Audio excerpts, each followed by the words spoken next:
te contaré algo que muy pocos han tenido el valor de narrar, algo que se mueve entre sombras antiguas, en los pasillos donde la gloria del trono se mezcla con una maldición silenciosa que respiraba entre los muros del palacio.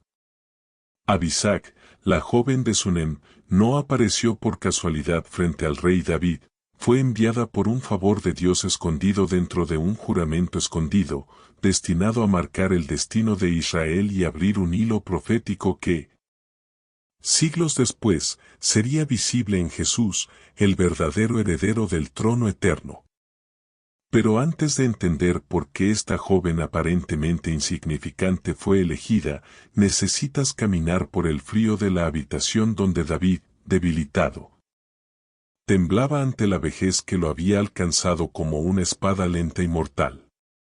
Había sido un guerrero, un cantor, un pastor, un rey.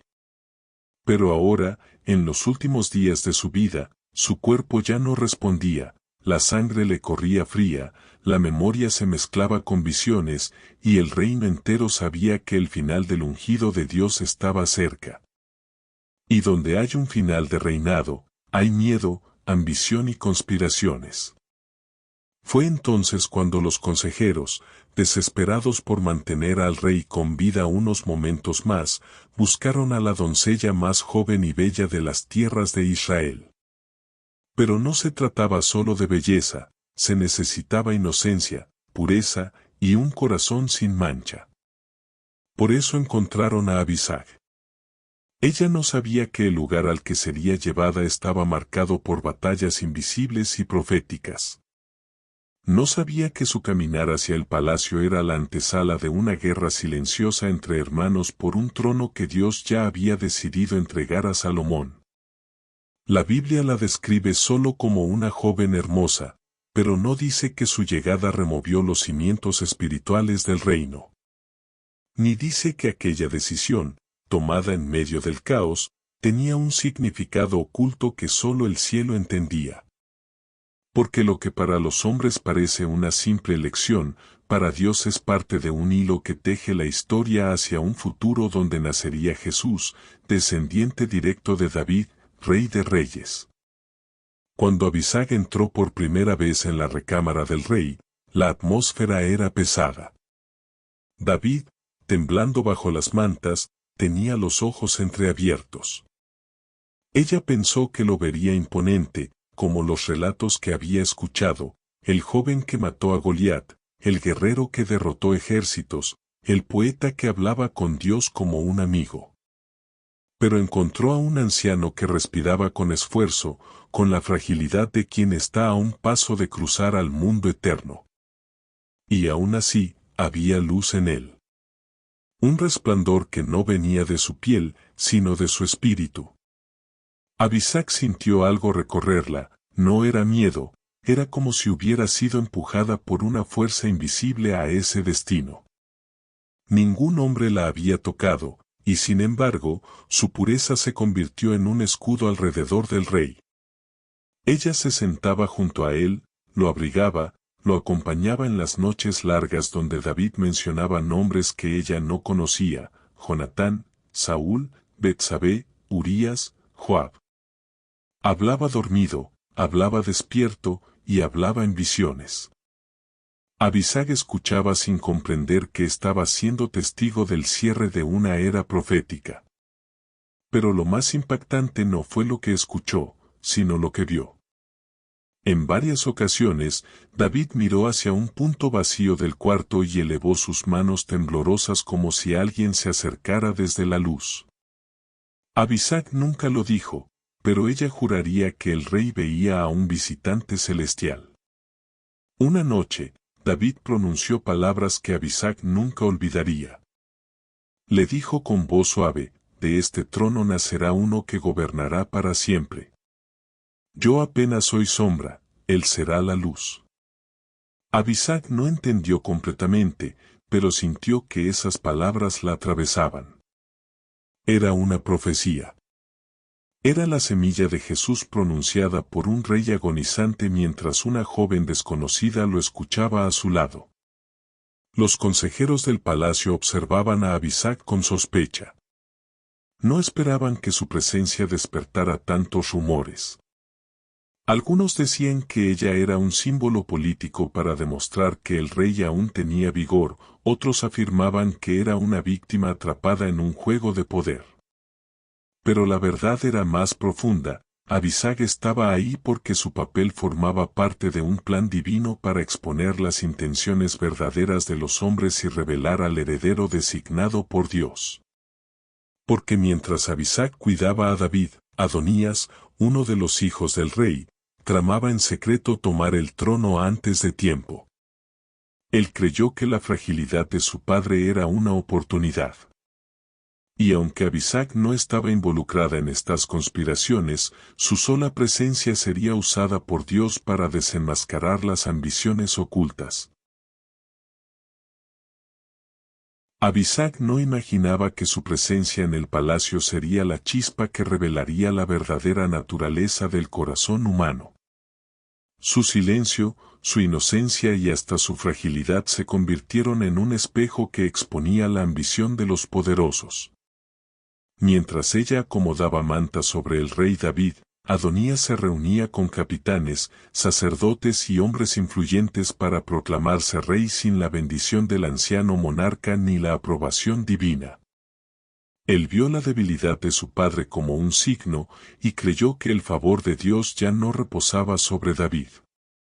Pero en realidad, lo que Adonías ignoraba era que la presencia de Abisag era evidencia de que Dios aún hablaba dentro del palacio, aún entre susurros y pasos silenciosos.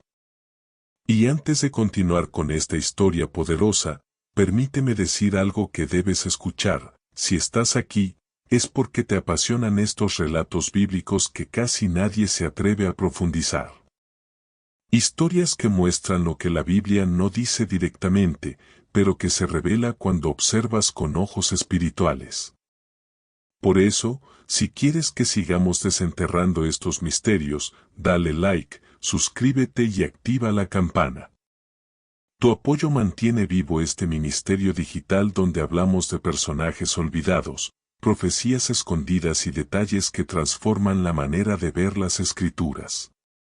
Quédate hasta el final de este video, porque lo que descubrirás sobre Abisag, Salomón y la sombra profética que apunta a Jesús te estremecerá.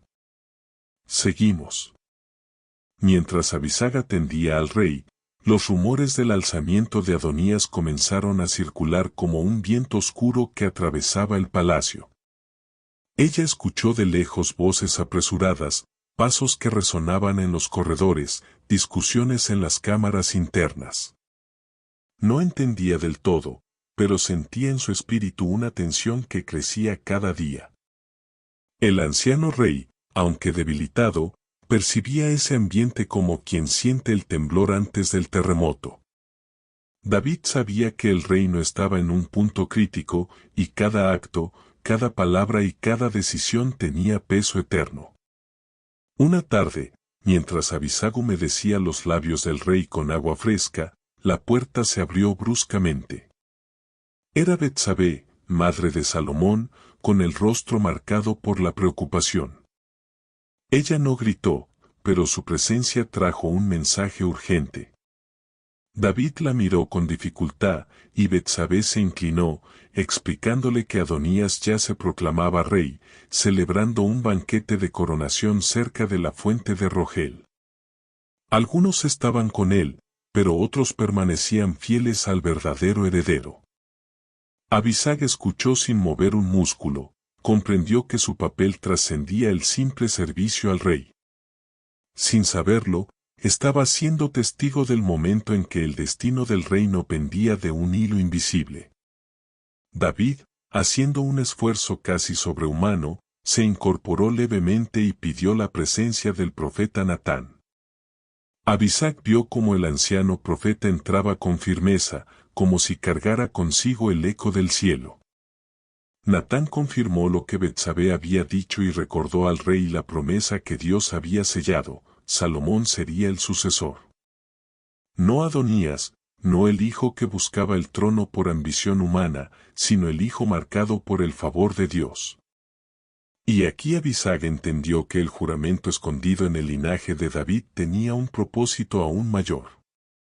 La línea real debía seguir intacta para que, generaciones después, naciera Jesús, el Mesías prometido. Entonces David, con voz quebrada pero llena de autoridad divina, ordenó que Salomón fuera llevado sobre su propia mula real y ungido como rey por el sacerdote Sadoc y por el profeta Natán. Abisag tembló al escuchar estas palabras, era como si un rayo espiritual hubiera atravesado la habitación. Ella sabía que ese sería el comienzo de un conflicto inevitable. Pero también entendía que estaba presenciando el movimiento del cielo en la tierra. Mientras los preparativos para ungir a Salomón se realizaban, Abisag se quedó junto al rey, sosteniendo su mano. David respiraba con dificultad, pero su espíritu estaba firme. Miró a Abisag, y por primera vez desde que ella llegó al palacio, le habló con completa lucidez: hija, tu presencia aquí no es un accidente. Dios usa a los humildes para revelar los secretos de los poderosos. Aquella frase quedó grabada en ella como un sello inexplicable, como si la hubieran marcado desde lo alto. Los sonidos del exterior cambiaron. Primero fueron pasos acelerados, luego gritos, luego cantos. Abisag se acercó a la ventana y escuchó el estruendo que venía desde la ciudad. ¡Y viva el rey Salomón!, gritaban miles de voces. Trompetas, tambores, la celebración estallaba como un trueno que aplastaba la rebelión silenciosa de Adonías. La proclamación del verdadero rey había sido escuchada por todo Israel. Y mientras tanto, Adonías, celebrando su banquete ilegítimo, escuchó los gritos lejanos y sintió como su espíritu se desplomaba. El usurpador comprendió que lo que él había intentado tomar, Dios lo había devuelto a quien le pertenecía. Abisag regresó junto al rey y lo vio llorar. No eran lágrimas de dolor, sino de cumplimiento. Era el llanto de un hombre que sabía que había asegurado la continuidad del linaje que llevaría a Jesús. David tomó aire y dijo en voz baja: el Señor sostiene su promesa. Abisag sintió un escalofrío. El ambiente estaba cargado de presencia divina. Pero aunque el reino parecía estabilizarse, los días oscuros no habían terminado. El corazón de Adonías aún latía con ambición, y su sombra seguiría acechando más adelante. Abisag, sin saberlo, sería el centro de la próxima tensión que pondría a prueba a Salomón, al reino entero y a la justicia del cielo. Abisag nunca imaginó que la proclamación de Salomón, aunque celebrada por todo Israel, encendería un nuevo capítulo de intrigas donde ella, sin buscarlo, se convertiría en la pieza central de una jugada peligrosa.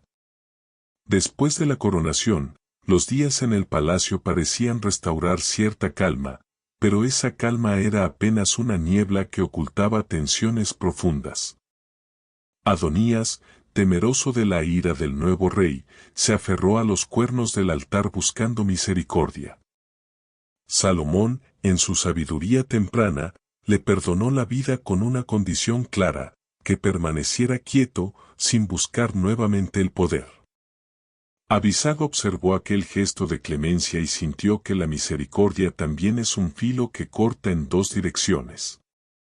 La paz aparente nunca es total cuando el corazón humano aún alberga ambición.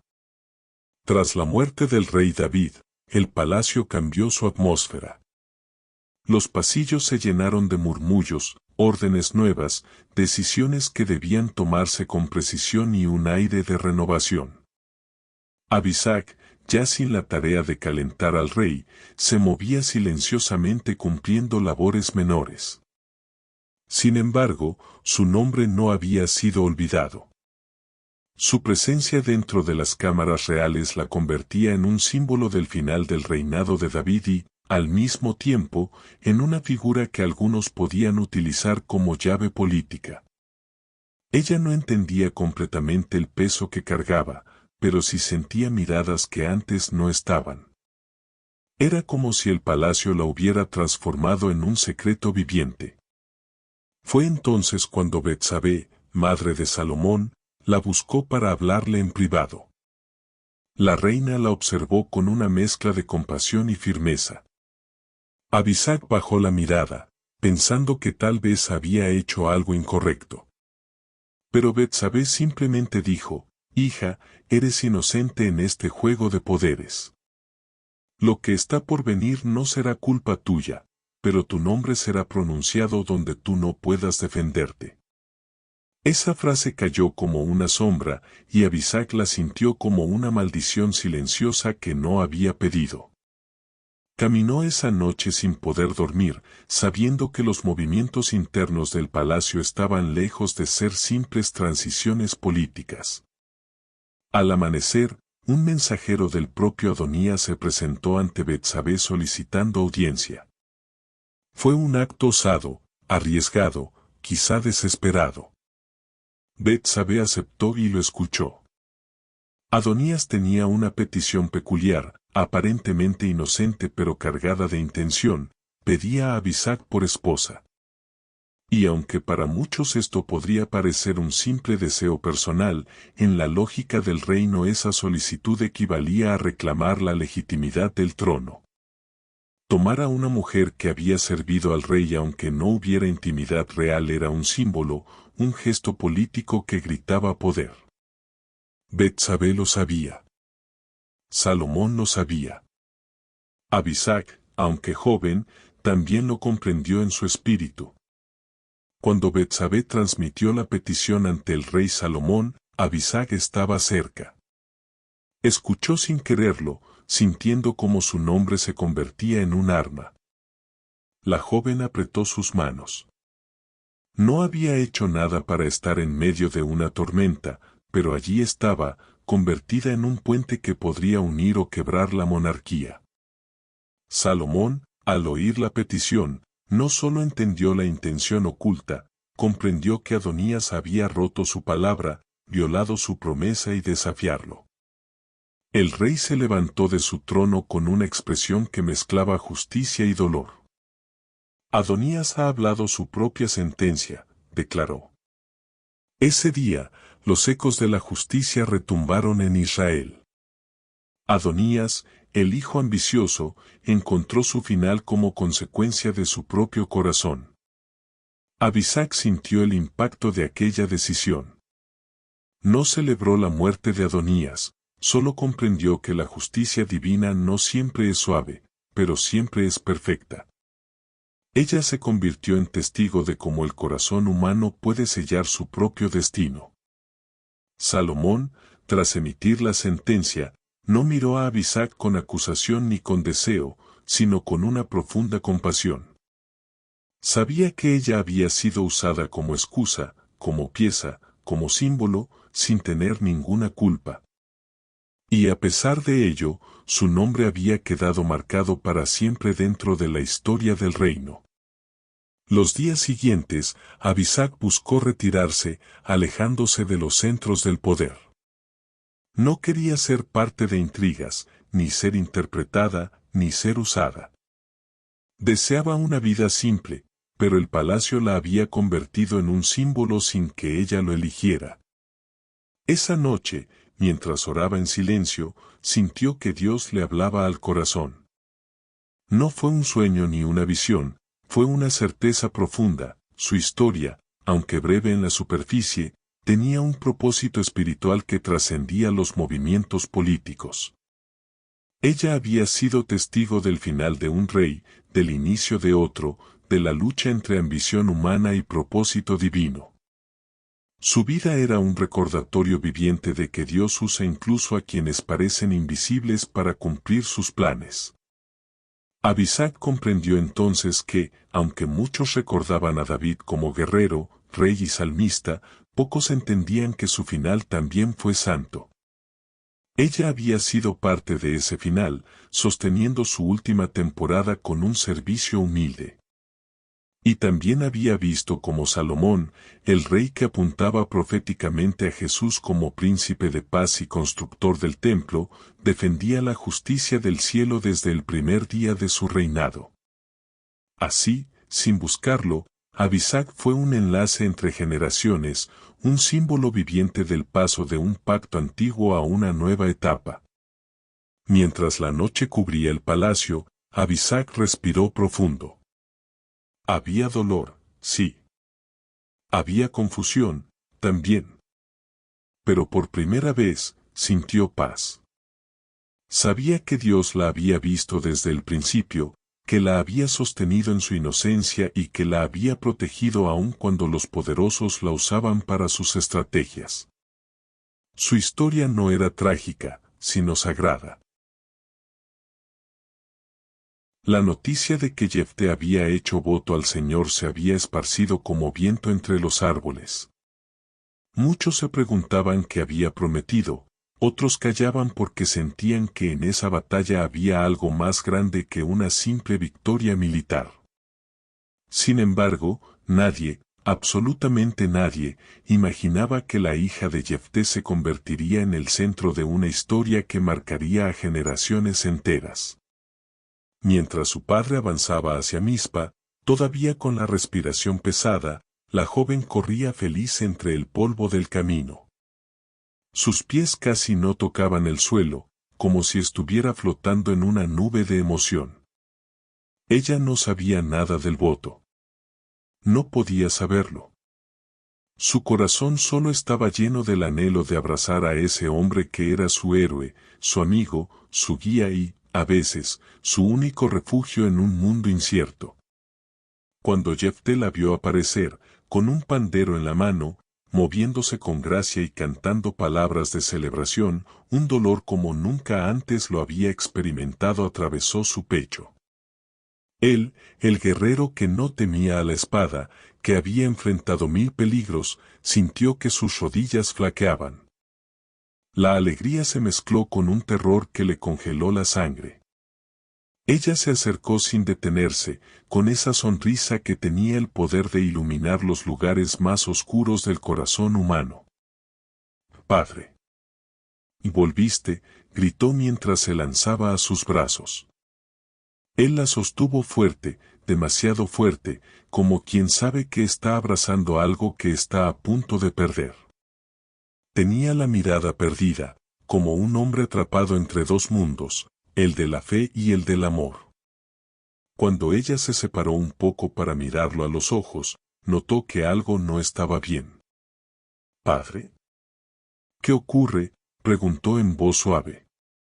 Jefté tragó saliva, sintiendo que se ahogaba con sus propias palabras. Intentó decirlo, pero su boca se negaba. Finalmente, levantó el rostro al cielo, como pidiendo fuerza para pronunciar lo impensable. «Hija mía». Susurró: «Hice un voto al Señor, un voto que no puedo romper». Ella frunció el ceño, intrigada pero aún sin comprender el peso de esas palabras. «¿Qué voto, padre? ¿Por qué hablas así? ¿Qué te preocupa?». Jefté respiró hondo, y su voz se quebró al responder. «Prometí al Señor que ofrecería en sacrificio a quien saliera a recibirme al regresar victorioso. Nunca imaginé que serías tú. Mi hija, mi única hija». Un silencio denso cayó entre ellos, tan profundo que ni el viento se atrevió a interrumpirlo. Ella bajó la mirada, procesando la revelación como quien recibe un golpe directo al alma. Pero lo sorprendente no fue su miedo, ni su dolor, sino la serenidad que comenzó a formarse en sus ojos. Un brillo extraño, mezcla de firmeza y compasión, apareció en su rostro. «Padre», dijo finalmente, «si has hecho un voto al Señor, cúmplelo.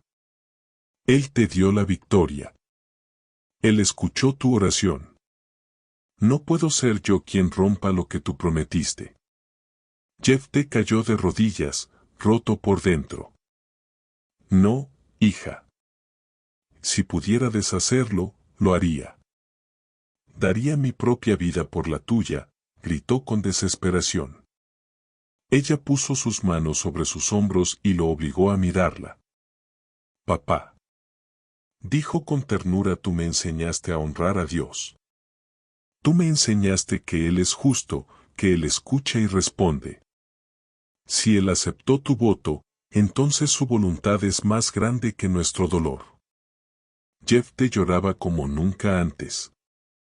Lágrimas silenciosas, pesadas, profundas. Lágrimas que no venían de una herida física sino de un desgarro espiritual. Ella, en cambio, comenzó a mostrar una fortaleza inesperada. Su voz se volvió firme, casi profética. Solo te pido algo, Padre. Déjame ir a las montañas con mis amigas por 2 meses. Déjame llorar mi destino, no para lamentar mi muerte, sino mi vida interrumpida, el hecho de que nunca conoceré el matrimonio ni los hijos que soñaba tener. Jefté asintió, con el corazón hecho pedazos. Sabía que no podía negarle ese último deseo. Así que la vio partir hacia las colinas, acompañada por las jóvenes de Israel, quienes lloraban con ella, no solamente por su destino, sino por la grandeza de su espíritu. Durante esos 2 meses, la joven caminó entre los bosques, observó el amanecer sobre los valles, escuchó el murmullo de los arroyos y habló con Dios. No lo hizo con reproche, sino con rendición. Le entregó cada sueño, cada suspiro, cada emoción. Y poco a poco, la paz empezó a envolverla como un manto invisible. Era como si hubiera entendido, mejor que nadie, que hay sacrificios que trascienden lo humano. Que hay actos de fe que se convierten en semillas para generaciones futuras. Que la vida, incluso cuando se interrumpe, puede dejar una huella eterna. Cuando regresó, sus ojos ya no mostraban miedo. Solo había determinación. Una luz suave, pero firme, que hacía ver que había aceptado su destino no como una víctima, sino como una ofrenda viva. Jefté la recibió con una tristeza indescriptible. Pero la joven le tomó las manos y le dijo: Padre, cumplamos el voto. Que mi vida sea un acto de amor, no de tragedia. Que mi historia recuerde a Israel que Dios escucha, que responde y que los votos hechos en su nombre son sagrados. Y entonces, la historia dio su giro final, ese que marcaría a todo Israel por generaciones. El amanecer de aquel día parecía distinto. El cielo no tenía el brillo radiante de otras mañanas ni la grisura de los días tristes, era un tono intermedio, suave, cálido, casi solemne, como si la creación misma estuviera consciente de que algo sagrado estaba por ocurrir. En la casa de Jefté no había música ni júbilo, solo el silencio profundo de quienes saben que están viviendo un momento que quedará grabado en el corazón de su pueblo. Jefté se levantó antes de que saliera el sol. Sus manos temblaban mientras se cubría con su manto. No era miedo, era algo más oscuro, más profundo, un dolor que perforaba su espíritu. Había pasado noches enteras sin dormir, debatiéndose entre la promesa hecha a Dios y el amor inconmensurable que sentía por su hija. Pero ella había sido más fuerte que él. Había regresado de las montañas con una paz que él jamás imaginó posible, con una dignidad que lo desarmaba y con una determinación que le recordaba a las grandes mujeres de Israel. Cuando ella apareció en la puerta, vestida de blanco, Jefté sintió que el mundo se detenía. La tela simple pero luminosa ondeaba suavemente con la brisa de la mañana, como si el cielo la acariciara. Su rostro estaba sereno. Sus ojos, que tantas veces habían brillado de alegría, ahora brillaban con algo más grande: entrega, fe, eternidad. Padre, dijo ella con voz firme, estoy lista. Jefté quiso hablar, pero un nudo en la garganta le robó las palabras. Era como si cada fibra de su ser resistiera ese momento. Sin embargo, ella dio un paso hacia él y le tomó las manos. Sus dedos eran cálidos, suaves, tan vivos, y esa simple caricia lo desgarró por dentro. No llores más, susurró ella. Mi vida no termina hoy, padre. Solo cambia de forma. Mi alma pertenece al Señor, y Él sabrá qué hacer con ella. Tú cumpliste tu palabra. Y yo cumplo contigo. Sus palabras eran un bálsamo y una espada al mismo tiempo. Lo levantaban y lo destruían. Lo consolaban y lo herían. Jefté cerró los ojos, pidiendo en silencio la fuerza que él no tenía, y cuando los abrió, tomó aire con dificultad. Hija mía, murmuró con voz temblorosa, nunca hubo en Israel una mujer como tú. Eres mi orgullo, mi fuerza, mi dolor más profundo, y mi mayor bendición. Que Dios te reciba con la gloria que mereces. Ella sonrió, una sonrisa tranquila, casi celestial. Entonces vayamos, Padre. No quiero que este día sea recordado por el llanto, sino por la fidelidad. Salieron juntos, caminando hacia el lugar donde Jefté acostumbraba presentar ofrendas al Señor. Los ancianos del pueblo estaban allí, con rostros serios y miradas llenas de compasión. Nadie se atrevió a hablar. Nadie cuestionó. La historia que estaban presenciando tenía un peso sagrado, y todos sentían que no eran simples espectadores, sino testigos de un acto que trascendía las fronteras de lo humano. Cuando llegaron al altar, la joven dio un último vistazo al mundo que dejaría atrás, los árboles que conocían su risa, los caminos que habían sentido sus pasos. El horizonte que tantas veces contempló soñando con un futuro distinto. No lloró. No tembló. Era como si su espíritu hubiera sido fortalecido por algo invisible. Jefté colocó sus manos sobre los hombros de su hija y pronunció una oración que nadie había escuchado antes, una oración nacida del dolor más puro y del amor más profundo. Sus palabras se entrecortaban entre sollozos que él intentaba contener, pero aún así, la oración fluyó como un río inevitable. Señor, Dios de Israel, tú me diste la victoria cuando no tenía nada, tú escuchaste mi clamor, tú viste mi voto. Hoy pongo en tus manos lo más valioso que he tenido en esta vida. Te entrego a mi hija, no como una pérdida, sino como una ofrenda viva. Recíbela, Señor, y dale un lugar entre los justos. No permitas que su memoria se borre. No permitas que su sacrificio se olvide. Ella cerró los ojos mientras escuchaba su voz quebrada. Una lágrima rodó por su mejilla, pero no de miedo, sino de amor por ese hombre que había luchado toda su vida por sobrevivir, por honrar a Dios, por proteger a su pueblo.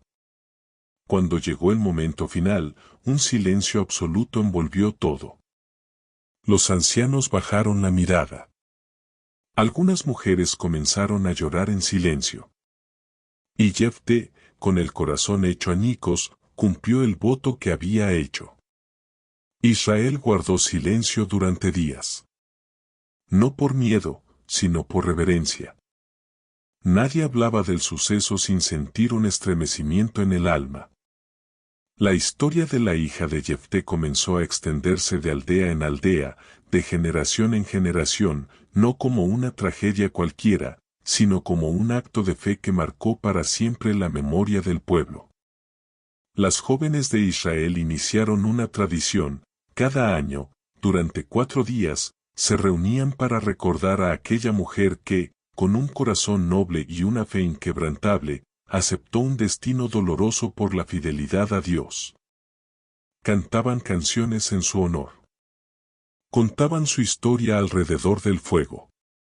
Y enseñaban a las niñas más pequeñas que había existido una joven que, aun enfrentando lo inimaginable, caminó hacia su destino con valentía y dignidad. Jefté, por su parte, nunca volvió a ser el mismo. Continuó liderando al pueblo, pero su mirada llevaba siempre una sombra suave, una tristeza discreta que solo los que han amado profundamente pueden comprender. Sin embargo, también llevaba algo más, el reflejo de la fe de su hija. Ese espíritu fuerte, luminoso, que lo acompañaba en cada decisión, en cada batalla, en cada momento de silencio. Dicen que, en sus últimos días, Jefté solía caminar hasta el mismo lugar donde había cumplido su voto.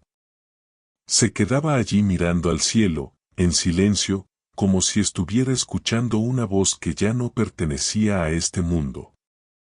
Y quienes lo observaban desde lejos decían que, aun en la tristeza, había paz en él. Una paz que solo llega cuando se sabe que se ha honrado a Dios, sin importar el costo. Así terminó la historia de la hija de Jefté, no como una víctima, sino como un símbolo eterno de entrega, fidelidad y amor. Su vida, aunque breve, dejó un legado tan profundo que la memoria de Israel jamás la olvidó. Y su historia continúa hablándole al corazón humano, recordándonos que hay actos de fe tan grandes, tan puros, que desafían incluso la lógica del mundo, y se convierten en eternidad.